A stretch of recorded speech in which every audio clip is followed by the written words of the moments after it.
ఇప్పుడు 38వ శ్లోకం చెప్పుకుందాం. నిన్న మనం చెప్పేసాం కదా, రణరంగంలో మరణిస్తే వీర స్వర్గం పొందుతావు, లేకుంటే రాజ్యాన్ని అనుభవిస్తావు అని. సరే, 38వ శ్లోకం చెప్తా ఇప్పుడు. భగవద్గీత 2వ అధ్యాయం సాంఖ్యయోగంలో 38వ శ్లోకం.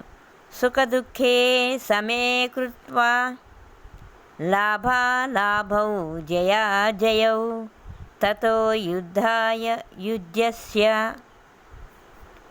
నైవం పాపమవాస్యసి.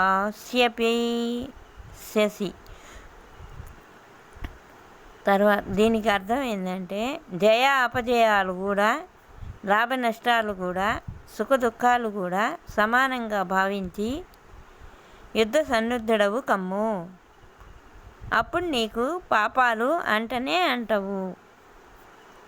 అంటే జయాపజయాలు చూడొద్దు. ఎవరు గెలుస్తారా, ఎవరు ఓడతారా, మనము ఏమైపోతామా, ఏందా, మనకేంటి లాభం, మనకేంటి సుఖం, మనకేంటి దుఃఖం, ఇవన్నీ ఆలోచించకుండా ఏ వచ్చినా వాటిల్లో కష్టం వచ్చినా, నష్టం వచ్చినా, జయం కలిగినా, అపజయం కలిగినా, ఏమైనా సరే సమానంగా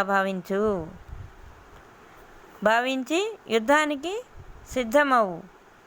అప్పుడు నీకు పాపాలు అనేవి అంటవు. నీ కర్తవ్యం నువ్వు నిర్వర్తిస్తూ పోతే నీకు ఏవి అంటవు అని అర్థం.